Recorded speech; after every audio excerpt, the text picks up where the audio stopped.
Hey there, subscribe to my channel, and also press this bell icon so you never miss any new updates, cause whenever we upload new video you will get a notification on your phone. Part 1.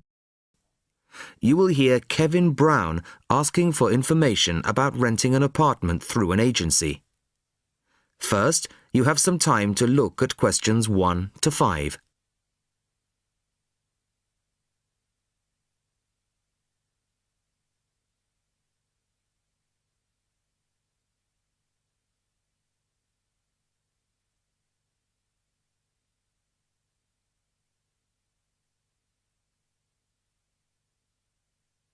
Now the test will begin.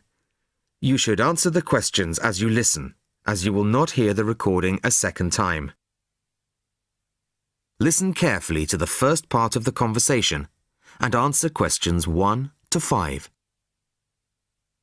Good afternoon. How can I help you? Hello, my name's Kevin Brown. I saw your advertisement in today's local paper, apartments to let in all areas of the city. Yes, Mr. Brown. We currently have several properties available.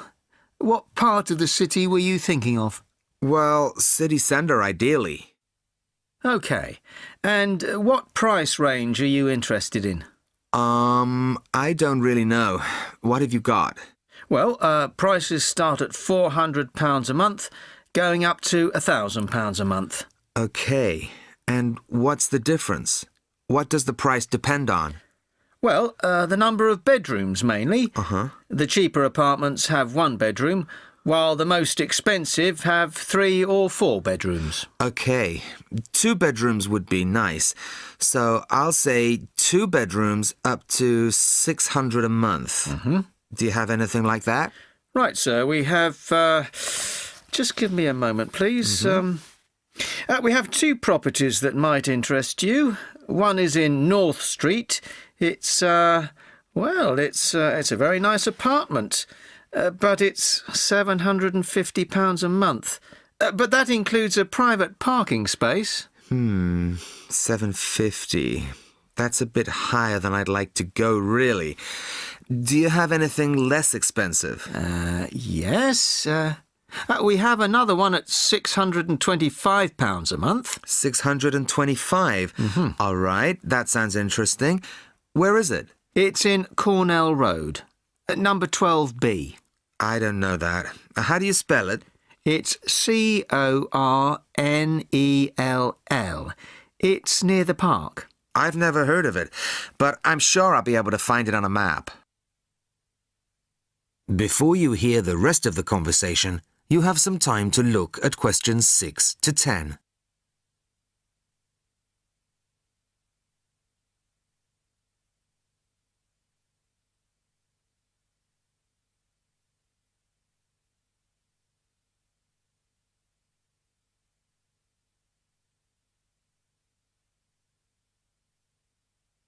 Now listen and answer questions 6 to 10. So, would you like to see the apartment, sir? Yes, I would. I'd like to rent somewhere fairly soon. Would tomorrow be possible? Sorry, I'm afraid nobody is available all day tomorrow. It's quite a busy time of year for us. I see. But if you're free later today, you could see it at 5:15. Sure, no problem. I could manage that. OK. So that'll be 5:15 with my colleague Jason. He'll meet you at the apartment. That's fine. And one more thing. What do I need to provide to rent an apartment with you? What documents, that kind of thing? Yes, of course. Do you have a job? Yes, I work in a travel agency. Well, a reference letter from your employer, saying you work for them, and a deposit, which is 1 month's rent plus a fee of £60. What's that for? It's an administration fee to cover the cost of preparing the contract. Okay. And one last thing. When would this apartment be available? It's empty now, so you could move in as soon as the contract was signed. That's great. Thanks very much indeed. Bye. Goodbye, Mr. Brown.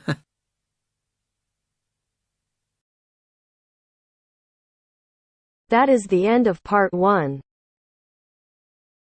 You now have half a minute to check your answers.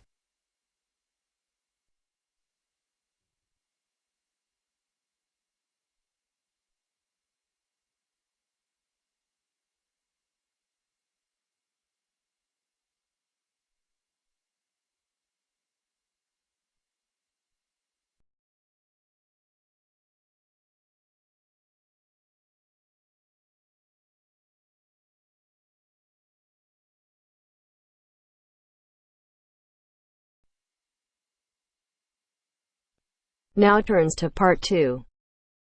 Part 2. You will hear two first-year engineering students discussing their project on devices which have been specially designed for use in developing countries. First, look at questions 11 to 14.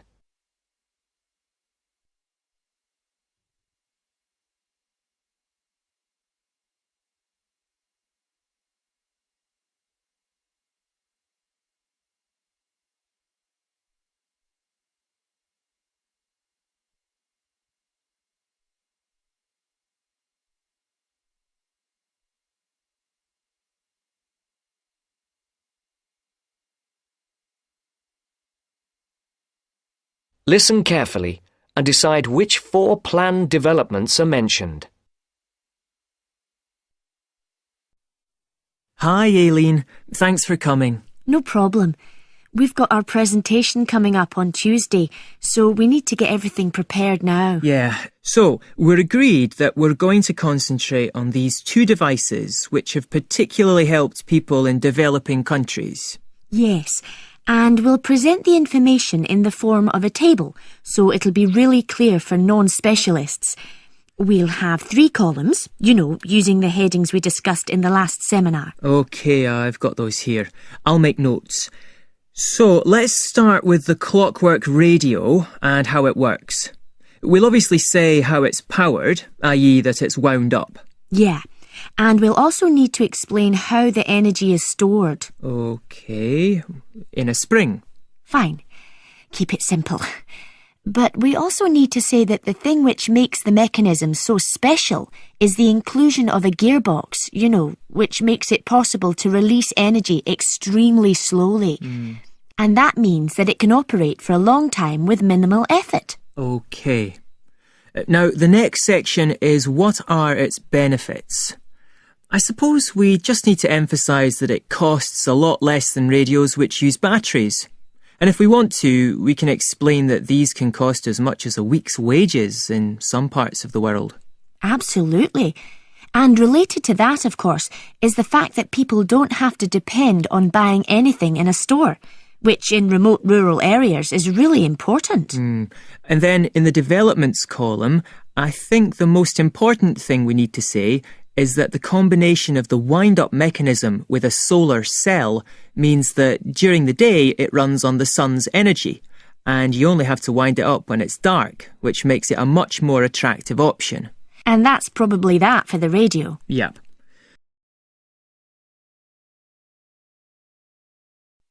Before the broadcast continues, look at questions 15 to 20.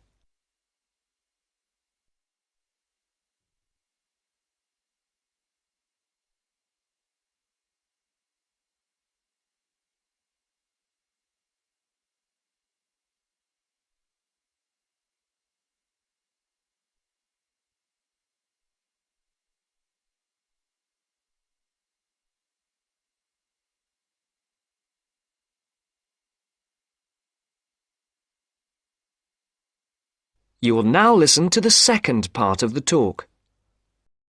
So we'll then move on to the solar box cooker. And again, let's keep the description of the mechanism very simple. We need to say that it uses sunlight rather than conventional fuels to cook food. But we also need to explain 2 elements of why it's so efficient. Yeah. The fact that sun's rays enter through a plastic cover. Better call it a lid. I thought it was made of glass. Not according to my research. OK.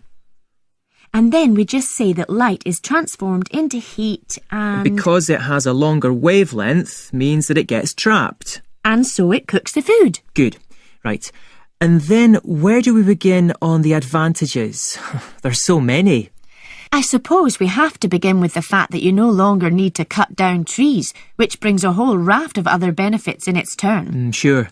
And related to that, I think we need to say that because dung is no longer needed as a fuel for cooking, it can be used as a fertiliser. Which leads to better harvests. And then there's the fact that there is absolutely no smoke.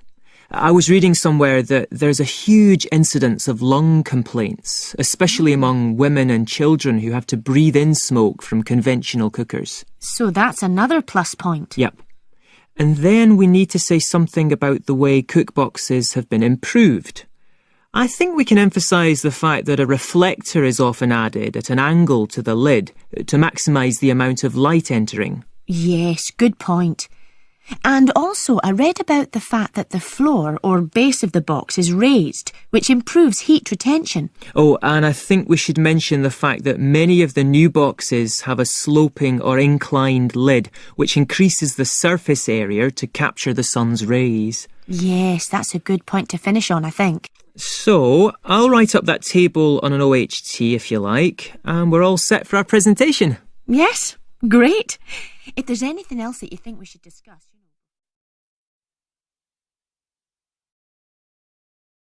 That is the end of part 2. You now have half a minute to check your answers.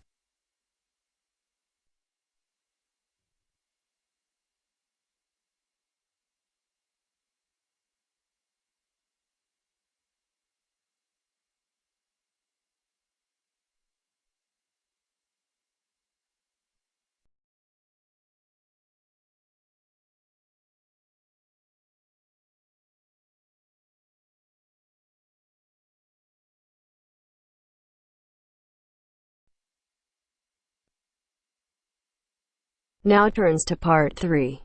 Part 3. You are going to hear a conversation on rivers. First, you have some time to look at questions 21 to 25.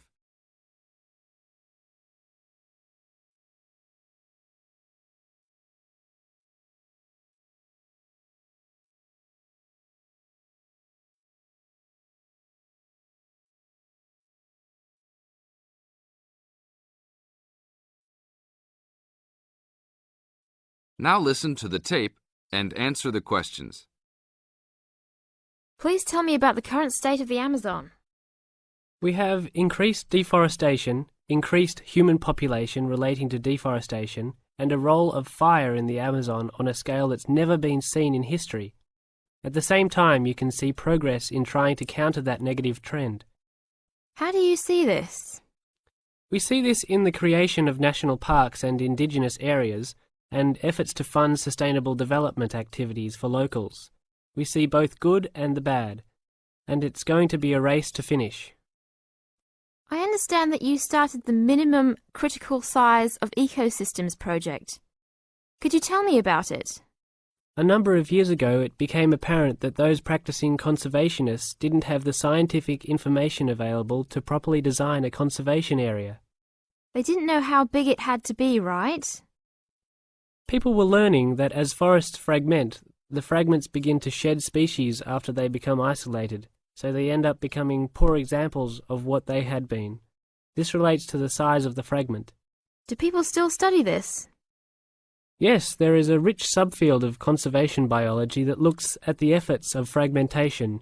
One of the consequences is a general policy response to set up protected areas that are fairly large, something on the order of 1,000 square kilometres.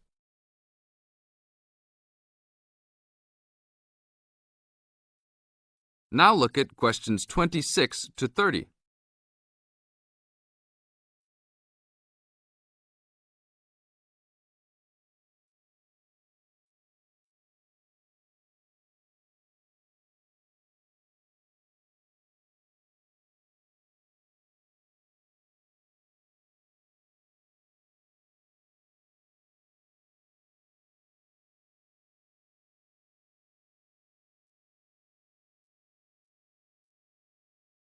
As the talk continues, answer questions 26 to 30.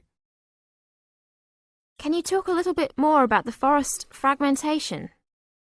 As habitats are destroyed, they are accompanied by habitat fragmentation.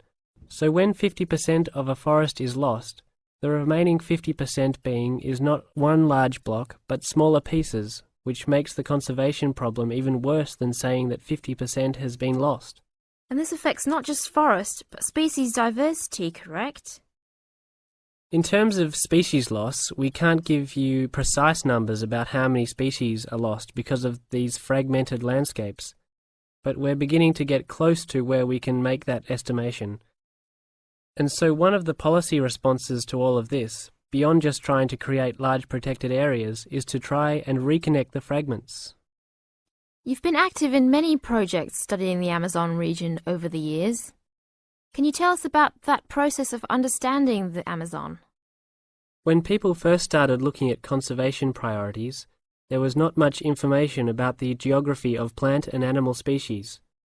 One of the first clues was an analysis done in 1969. This looked at bird species and found geographic clusters of species which occurred nowhere else. And those are priority areas for conservation. Was this when people began prioritising refuges? Yes, it was the first time that someone looked basin-wide at priorities, giving priority to so-called refugean areas.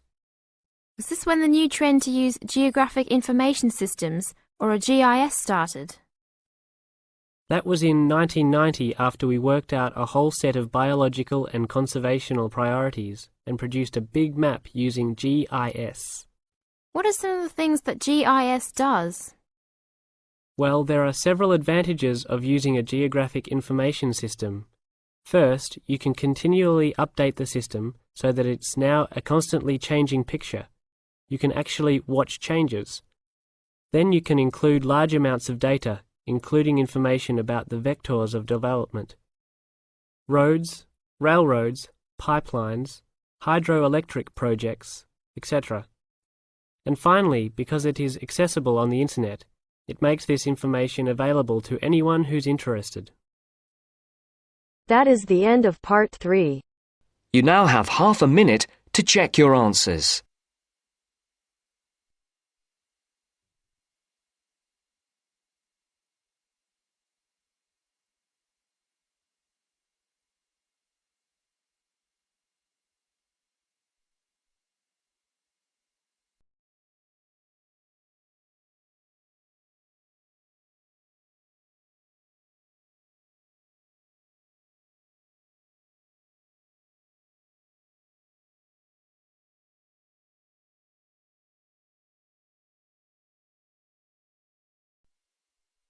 Now turns to part 4.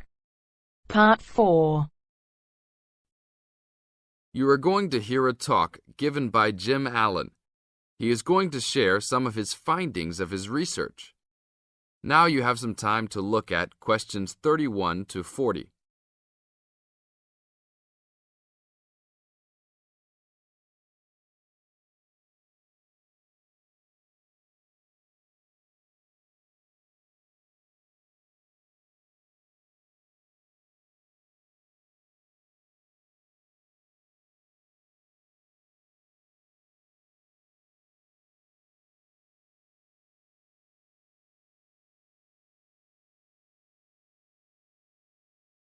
Now, listen carefully and answer questions 31 to 40. Good morning. Today we'll be hearing from Jim Allen, who will be sharing some of the findings of his research project from last term. Jim. Thanks. Well, to start with, a little bit of background about the project. As you can see, our title is something that is relevant to everybody in this part of the world: water safety. These days, there's a lot more to water safety because of the increasing number and range of boats and other things people use on public waterways. I'd become interested through reports on radio about the number of incidents involving small powerboats and individual watercraft such as jet skis. It seemed to me that because these craft were essentially recreational and didn't require licenses to use, there was very little opportunity to influence the users towards being safety conscious. So, I decided to make this the focus of the project. For the research, we mainly relied upon talking to people, asking them questions in preference to using a written questionnaire. We interviewed a wide range of people at a number of popular swimming locations over 2 consecutive weekends and asked them what they'd observed or experienced themselves. The respondents were both male and female, but the men were just slightly in the majority. We were pleased with their willingness to talk about the subject and all told interviewed 145 people over the 2 weekends. So, what were the findings? As you can see, 86% of people reported having had some type of problem.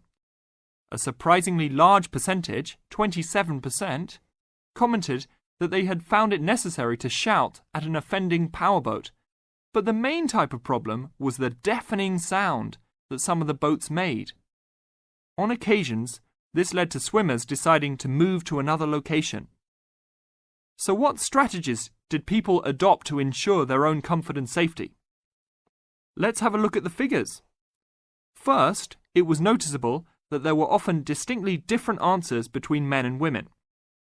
It was mainly the women, for example, who said they should try to choose places where boats couldn't go, whereas it was usually the men who said you shouldn't have to move if you were there first, so you should shout at them if necessary.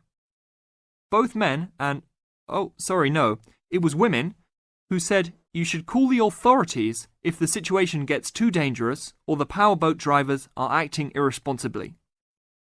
Then, I had thought it would be mainly women, but both sexes made the point that above all, it's important to get children away from any possible danger.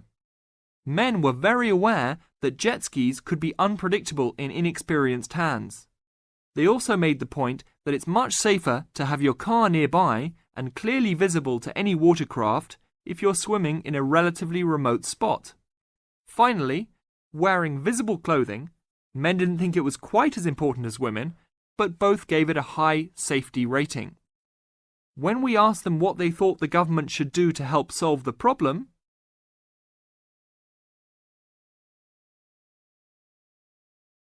That is the end of part 4.